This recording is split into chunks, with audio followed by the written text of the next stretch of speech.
Seja bem-vindo, meus queridos amados, meus queridos irmãos, filhos de Deus Pai Todo-Poderoso. A nossa liturgia diária em família, hoje é terça-feira, dia 14 de julho, estamos na 15ª semana do tempo comum. Assim, meus queridos, queremos começar a nossa liturgia diária em família hoje com um pensamento. Sempre que começa um novo dia, algumas dúvidas podem invadir o nosso coração. O pensamento de conquista é sempre uma incerteza em nossa vida, pois não é garantido.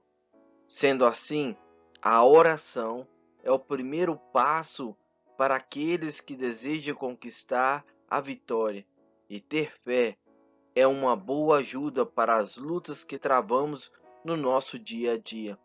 Com estes passos, seremos positivos e manteremos a nossa motivação em alta para tudo que iremos fazer, pois acreditamos que grandes coisas estão por vir. Assim começamos então a nossa liturgia diária. Mas agora, então vamos agradecer. Agradecemos a todos vocês que não se cansem de nos ajudar com as nossas leituras, e assim estão nos ajudando ao nosso canal, a estar ajudando a levar a palavra do nosso Senhor Jesus Cristo aos nossos irmãos. O nosso muito obrigado.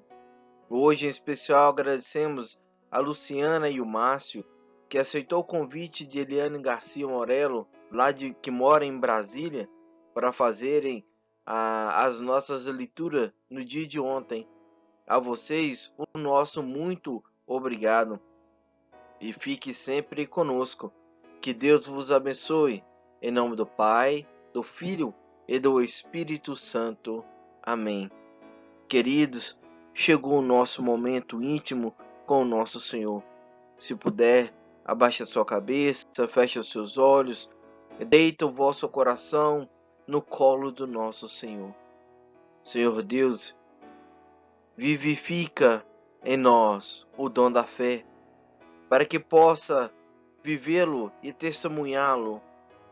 Perdoa, ó Pai, a nossa dureza do nosso coração, que por vezes nos leva a viver como se o Senhor não existisse.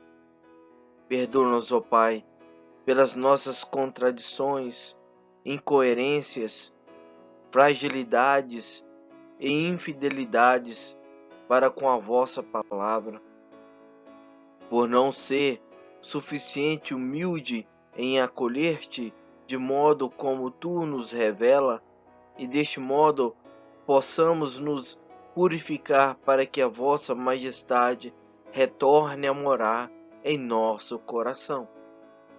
Amém. Leitura do livro dos profetas Isaías. No tempo de Acás, filho de Joatão, filho de Osias, rei de Judá, aconteceu que Razom, rei da Síria, e Faseia, filho de Romelias, rei de Israel, puseram-se em marcha para atacar Jerusalém, mas não conseguiram conquistá-la. Foi dada a notícia à casa de Davi: os homens da Síria estão acampados em Efraim. Tremeu o coração do rei e de todo o povo, como as árvores da floresta diante do vento.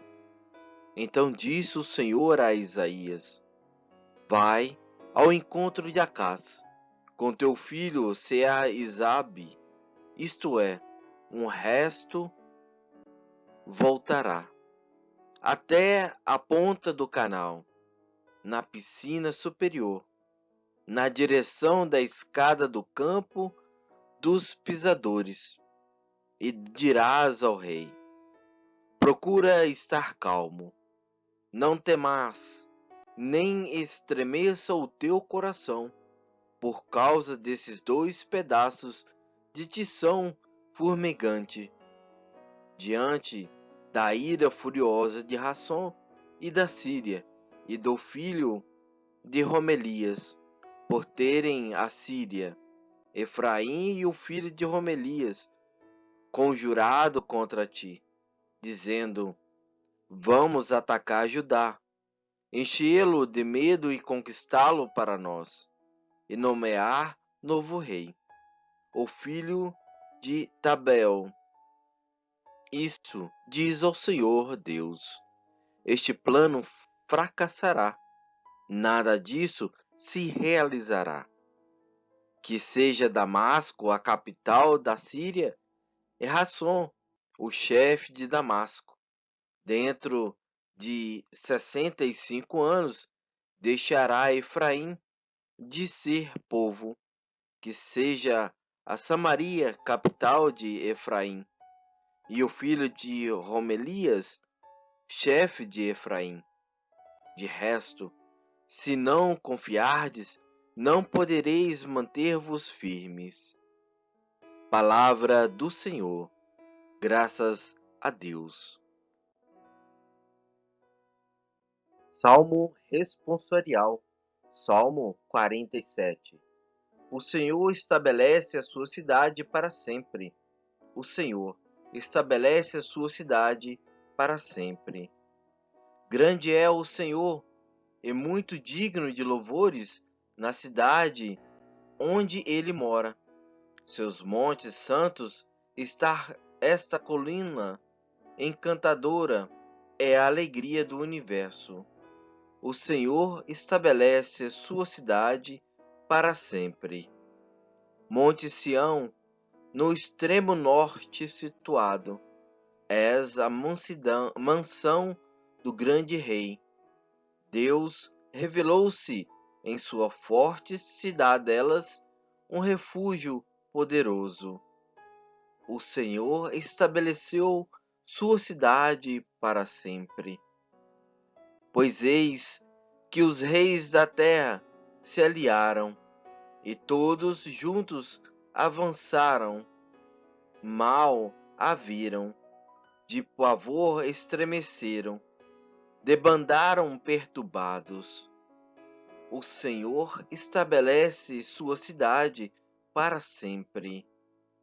Como as dores da mulher sofrendo parto, uma angústia os invadiu, semelhante ao vento leste impetuoso, que despedaça as naus de Tarsis. O Senhor estabelece sua cidade para sempre. O Senhor esteja convosco, Ele está no meio de nós. Proclamação do Evangelho de Jesus Cristo segundo Mateus. Glória a vós, Senhor. Naquele tempo, Jesus começou a censurar as cidades onde fora realizada a maior parte de seus milagres, porque não se tinham convertido. Ai de ti, Corazim! Ai de ti, Betsaida! Porque se os milagres que se realizaram no meio de vós tivessem sido feitos em Tiro e Sidônia, há muito tempo elas teriam feito penitência, vestindo-se de cilício e cobrindo-se de cinzas. Pois bem, eu vos digo, no dia do julgamento, Tiro e Sidônia serão tratadas com menos dureza do que vós. E tu, Cafarnaum, acaso serás erguida até ao céu?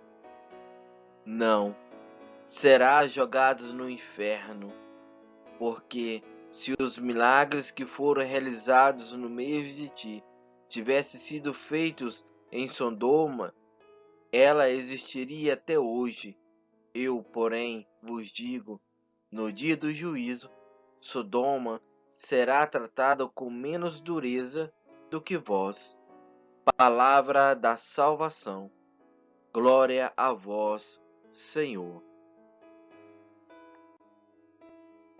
Filhos de Deus Pai, hoje a nossa reflexão Começa dizendo que Acaz, ele pensava que a estabilidade do seu reino podia vir da sua política de alianças, mas Isaías insiste que a única garantia da estabilidade é a fé, que põe à nossa disposição a força de Deus.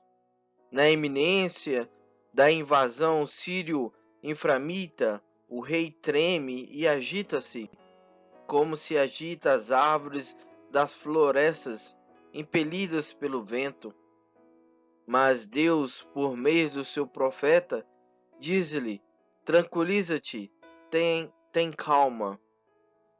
Ao analisar a sociedade em que vivemos, com o nosso olhar de fé, iremos observar as causas mais profundas dos males da sociedade e os remédios adequados para os combates. O mal-estar social é consequência da recusa do amor de Deus, em consequência do pecado. Para remediar esse mal-estar, é preciso instaurar o reino de Cristo nas almas e na sociedade, isto é, reparar por meio do puro amor que vem de Deus, e na docilidade às inspirações divinas, que se encontra a paz, a alegria e a luz. Se observarmos como as coisas se passavam quando nosso Senhor ensinava na Palestina, Jesus também encontrava os corações dóceis, discípulos fiéis que o seguia com diligências até nos desertos, acreditavam nas suas missões, consideravam as suas ações, escutavam as suas palavras com fé, com respeito, com edificação, convertiam-se, agarravam-se a ele, eram as ovelhas dóceis do bom pastor, como nos diz em São João, no capítulo 10, versículo 3, as suas ovelhas ouvem-no. Mas havia também corações indóceis, espíritos rebeldes, como os habitantes de Corazim, de Cafarnaum, de Betsaida. Nem os milagres, nem as pregações do nosso Senhor os converteram.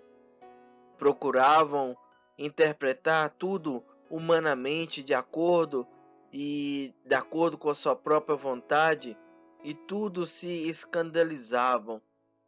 Aos seus olhos, João Batista era um processo de um homem que era possesso, e no nosso Senhor era o amigo de pecadores. Assim é que as pessoas na cidade de onde acontecia a maioria dos milagres viam João Batista e Jesus. O ser humano vive inundado de dons divinos. A existência, a família, os amigos, as qualidades físicas, as qualidades intelectuais e morais, os bens materiais, a luta pela vida, as numerosas graças espirituais, o perdão de Deus, enfim, um oceano de dádivas. Não se deve desperdiçar impunemente tudo o que se recebe do Criador. A capacidade humana se desenvolve como desejo de Deus para cada um de nós. Isto é, quando confiamos inteiramente em Deus, uma má administração dessas qualidades gera uma contraindicação ou defeito por não buscar o equilíbrio do corpo e da alma em Deus. Assim, meus queridos, Perguntamos então nós interiormente, quais são os nossos desequilíbrios que estão atrapalhando a nossa vida, a nossa visão, a nossa audição, a nossa mente? Será que é a falta de fé? É o orgulho? A preguiça? Queridos, a nossa pouca fé faz com que prestemos pouca atenção e bloqueia tudo aquilo que vem de Deus. Os mistérios de Deus não nos tocam. Pensamos nos ensinamentos de Cristo de um modo muito fraco e logo depressa esquecemos o que foi nos ensinados. As palavras e os milagres de nosso Senhor realizou por nós ou por nossos irmãos gera impressão monetária, mas facilmente é limpada de nosso consciente. Será que é o nosso orgulho? Será que é o nosso orgulho de estimação que se sobressai sobre tudo, que nos afasta de Deus e acabamos ficando sozinhos? Assim, envergonhamos da cruz que carregamos e nós nos tornamos pessoas com poder de agressão, ao mesmo tempo em que rebaixamos o nosso irmão, roubamos e possuímos aquilo que lhe pertence, isso tudo gerando o máximo prazer possível e imaginável, pois tudo vale quando se deseja.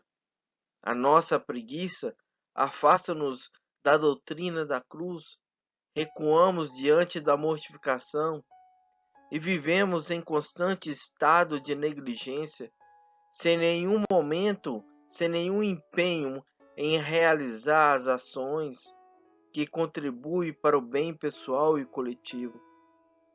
Amados, trata-se de um claro também que o Senhor nos fala no dia de hoje, que é um convite. O Senhor nos convida à fé.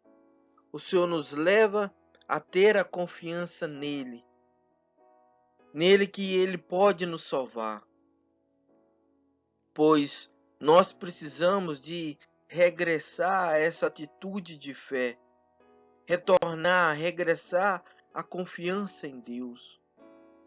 Os nossos bons propósitos valem-se. Em vez de confiarmos em nós, passamos a confiar mais em Deus. Entregamos a nossa vida ao coração do nosso Senhor. A vida cristã não existe sem fé. Não a subside se a fé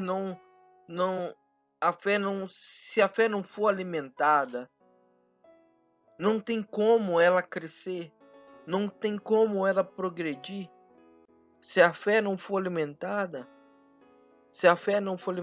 ela não consegue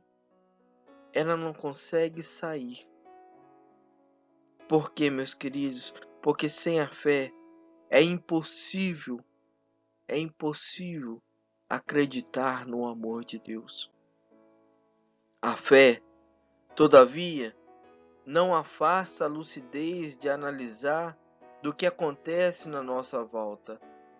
Pelo contrário, pela fé, ela permite nós vermos uma profundidade e tirar as últimas consequências dos fenômenos políticos, social, familiares, do que tudo que está acontecendo ao nosso redor. A fé, ela não impede a aquisição das necessárias competências para tratarmos as questões contingentes. Pelo contrário, a fé, ela estimula com a certeza de que nada se perde, nem mesmo nas derrotas, nem mesmo nos fracassos, nem mesmo na situação na qual que possamos estar, na maior escuridão, porque pela fé nós acreditamos que Deus é o Salvador e nele tudo existe, pois Deus é amor. A fé, ela alarga os horizontes para além da aparência e permite-nos a ter uma visão alongada, permite-nos a ter um ouvido aguçado, permite-nos ter uma mente infinita com Cristo. Ela nos permite reconhecer a obra do Espírito Santo, que orienta a cada um de nós, que orienta o homem para a plena revelação do Pai em Cristo. Ela abre a um reconhecimento, ela abre a uma alegria, mesmo nas dificuldades, mesmo nos sofrimentos, mesmo nas situações que a nossa vida possa nos apresentar. A fé nos leva à salvação em Cristo. Meus queridos, que Deus Pai Todo-Poderoso vos abençoe por intenção da nossa bem-aventurada Virgem Maria. Em nome do Pai, do Filho e do Espírito Santo. Amém.